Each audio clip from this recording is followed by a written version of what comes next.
Naravno, to možete pretpostaviti mojoj subjektivnoj procjeni, ali nema nikakove dvojbe da je ovaj time out koji je uzeo naš trener,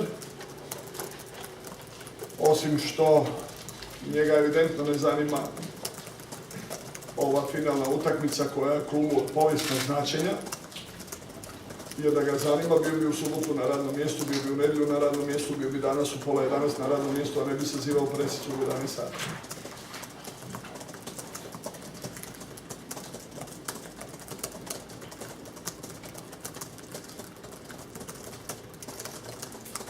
Što ima još? Nakon su li poručene definitivno Mostovi? Mislim da ne. Imamo na ovu temu još Trener Haliković je malo prije rekao da nije došao na trening zato što ste mu vi u poluvremenu rekli dobio si otkaz, više nisi trener Dinama. I on kaže da se ne smatra voditi trening ako je dobio otkaz od prvog operativca kluba. Pa vi dobro znate, ja sam prvo rekao vama da to ja nikad nisam izgovorio. Drugo, vidite da gospodin Halihođić i dalje sebe smatra trenerom Dinama, prema tome to je suprotno od toga što je izgovorio, odnosno što ste vi mene pitali, odnosno citirali gospodina Halihođića. Prema tome, to je taj međuprostor koji je on tražio 2-3 dana koji smo mi iščitavali kao većina od vas, gdje je on tražio način A. Kako da ode iz Dinama, B. Kako da dobije novac, a da ode iz Dinama. Treće, kako da senzibilizira javnost i djelatnike kluba da mu kažu bravo Vaha, ti si gospodin, otišao si, i da mi kažemo otišao je najveći trener, najveći gospodin, normalno je da je to sve skupa nespojeno, to vam je valjda jasno. Prema tome, ja bih htio izbjeći neke sitne detalje, iako je to nemoguće i ne treba se stiditi. Ja sam se sa svim trenerima, što god vi mislili, razilazio na više nego džentlmenski način. Ali o tome možemo jednom drugom prilikom razgovarati, da ipak ostanemo u okviru ovoga danas i u okviru te finalne utakmice. Znači, da vam kažem još detalje neke. U subotu je sportskog direktora Zorana Mamića zvao gospodin Matej Josipović, menadžer gospodina Halihođića, koji je doveo gospodina Halihođića od Dinama. Odnosno bio posrednik u dovođenju. I tražio da se nađe sa Zoranom i rekao je Zoranu da li bi klub bio spreman treneru Halihođiću isplatiti nagradu za prvenstvo i kup. Zoran je rekao da to ne dolazi ovdje, da to nije tema, da mi imamo pravilnik prema kojem nagrada za prvenstvo i kup vredi tek onda kad se uđe minimum u Europsku ligu, znači ona je uvjetovana ulaskom u Europsku ligu. I onda je on rekao, ma dobro, stvarno, da se ne kokošarimo, ako je to tako sve bilo i ako je vaše mišljenje tako, onda ću ja predložiti gospodinu Halihođiću da se mirno i sporazumno dogovorite i da se raziđete. Ukoliko gospodin Halihođić bude krenuo drugim putem, pravnim putem, ja ću o njemu ograditi se od toga, ja se s time nisam suglasan. Zorane Mamiću, je to istina.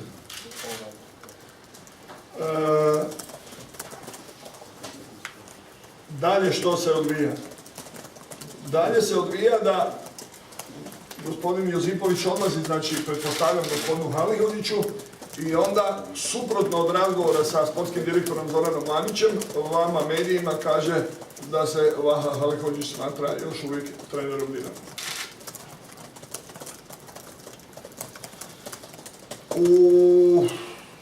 Mislim da odmah nakon utakmice u petak, Zoran je odmah nakon utakmice kad ti dobivaš SMS koji Zoran ima na telefonu, SMS je od, ja pretpostavljam, po priči koju sam imao s gospodinom Halihođićem, od njegovog najboljeg prijatelja i kuma Slavka Tomića, koji je i danas bio ovdje na stadionu, koji je došao u društvu gospodina Halihođića, koji kaže... Slavko je javio drugi, bio isto danas tu, on se javio poslije utakmice najviše, gospodin Tanta Verić. Tanta? Berić. Tanta Verić, on se javio poslije On se utakmice, javio navečer poslije utakmice. a gospodin drugi dan sa SMS porukom, u kojem je rekao da je posredstvom supruge Dijane Halihođić čuo što se dogodilo i da je molba da, znači, moći ćemo i poruku pokazati ne danas, ali ako bude trebalo, da je molba da sve bude to na jedan civilizirani način, bez ikakvih repova, taj razlaz. Da bi me Zoran jučer zvao sa puta iz inozemstva, da ga je ponovo kontaktirao gospodin Slavko Tomić i da je tražio sastanak sa Zoranom i menom na zahtjev Vahida Halihođića. Međutim, do tog sastanka nije došlo. Juče, negdje prije 11 sati, je gospođica Morana Đurđević, naša glasnogovornica, nazvala Adu Kožula i rekla da ne može dobiti izvršnog direktora gospodina Ticu, da je gospodin Halihođić tražio pres konferenciju u 11 sati. Ja sam bio u tom momentu pokraj gospodina Kožula i Ada mi je dao telefon i ja sam rekao Morana, naravno organizirajte presicu, nema nikakvih problema, na što mi je ona rekla, onda trener je rekao da će se izjasniti za sat 2. Onda je tek 5 do 4 trener nazvao Moranu i potvrdio, tek 5 do 4 potvrdio pres konferenciju. Kad je on rekao da će biti njegova konferencija danas u 11, ja sam rekao Morani, obavijesti također medije, da je onda moja presica u 12. Potpuno logično, da budemo koji smo sudionici cijele ti priče, da se javnosti ukažemo, pokažemo i da odgovorimo na sva pitanja javnosti, što se dogodilo i što svi o svemu mislimo. Naravno da u međuvremenu i gospodin Halihođić jučer proveo vrijeme na ručku u Okrugljaku, gdje je bio u društvu gospodina Tenara, inače vjenčanog kuma gospodina Bandića ili Bandića njemu, ne znam kome, ali znam da su vjenčani kumovi. Znači, proveo vrijeme na ručku u Okrugljaku kad se je sve ovo što pričamo događalo. Danas sam čuo da je gospodin Halihođić bio i kod doktora, žao mi je ako mu je loše. I danas sam čuo da je tražio od klubskog liječnika doktora Smodeka da mu doktor Smodek prepiše recept za lijekove da bi on mogao liječiti svoje takozvano predinfarktno stanje. Naravno, ne treba to ni objašnjavati da ako je bio u jednoj ozbiljnoj klinici što je Rebro i ako je u takvom stanju da su valjda ti ljudi gore prepisali terapiju i tako dalje, a ja mogu samo pretpostavljam zašto je baš nazvan gospodin Smodek i tako dalje. Kad sam jutro došao u klub također, to je vrlo važno, taj svaki slijed možete nepogrešivo rekonstruirati što ko misli, što ko radi, da možete iščitavati svaku stvar. Zatekao me faks koji je poslan jučer u 18:25 minuta od odvjetničkog društva Primorac i partneri, u kojem se oni deklariraju kao odvjetnici gospodina Halihođića i traže od nas, ne znam tu šta, nije bitno. Vidljivo je da je naš trener tražio predah da bi dobro osmislio svoju pravnu poziciju i naplatu možebitnih sredstava koje bi mu pripadale po ugovoru.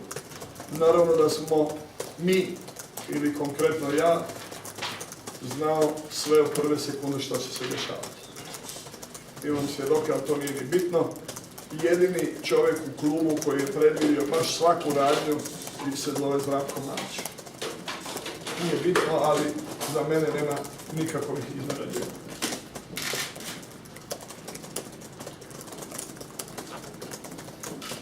Sportski. Ono što je najvažnije.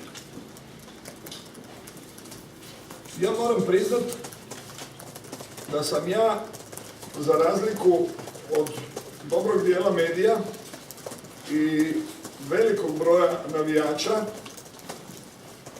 bio veliki zagovornik i veliki fan rada, pa i malo nelogičnih rezultata, ali sam bio veliki fan. Nitko nije mogao, ali baš nitko, nije mogao vidjeti i čuti jednu lošu riječ na rezultate i na moje mišljenje o radu gospodina Halihođića. Prije bi to rekao da je on od početka, kad je bio euforičan, bio većim dijelom podržavajući, dobronamjeran i pozitivan. Znači, o radu, o rezultatu ja nemam ni jedne primjedbe. Rijetko je ko mogao, osim onih najbližih koji me poznaju, a jedan od njih je predsjednik Barišić, mogao znati i pretpostaviti koliko ja u toj bezuvjetnoj suradnji patim. Ja sam propatio ovih 9 mjeseci u toj suradnji više nego u 51 godinu života. Način i metode rada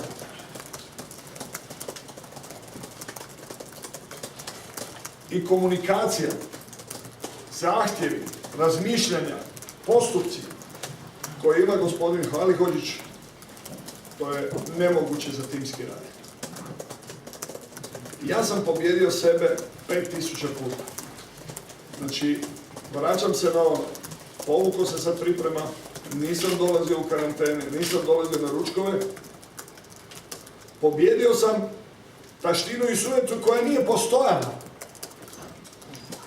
Jer ja sam praktično, bezuvjetno osiguravao uvjete i podršku Halihođiću kao što nikad u povijesti kluba nitko nije imao.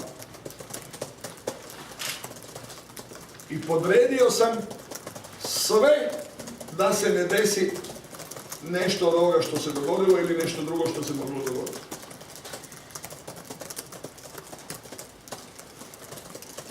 Tvrdim vam, ponavljam, da nikad u povijesti kluba, ja sam ovdje 41 godinu u kontinuitetu, od 71. godine, nikad nitko nije imao takvu podršku svih klubskih činovnika. Kladio bi se, čitajući i gutajući svaki redak u medijima u 41 godinu, da nikad nitko nije imao takvu medijsku podršku i da je imao veliku, veliku podršku navijača. Svi uvjeti su bili za dobar rad i za dobru suradnju.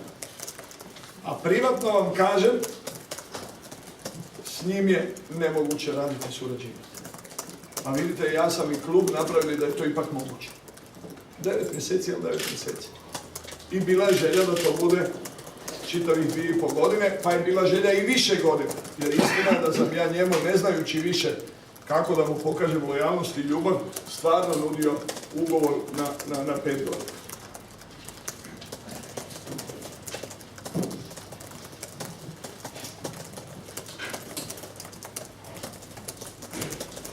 Kad kažem ovo da nitko nije imao takvu podršku, moram naglasiti da sportski direktor kluba i izvršni predsjednik kluba, braća Mamić, su se pretvorili u 9 mjeseci butlera gospodina Halihođića. Znači, mi smo bili apsolutno njegovi butleri. Što to znači? To znači da je u tom periodu bilo barem 1000 ručkova i večera. I da od tih 1000 ručkova ili večera nikad se nije dogodilo da nije jedan od nas na ručku ili na večeri, domaćin gospodinu Halihođiću, ili oba dvojica. Znači, ja sam otac 3 djece, radim ovdje od jutra do sutra u klubu, a sam se pretvorio i u butlera gospodinu Halihođiću. Moj brat i ja smo ga vodili krojaču, vrlo često. Moj brat i ja smo ga vodili svaki put frizeru. Moj brat i ja i moji prijatelji smo mu namještali satelitske antene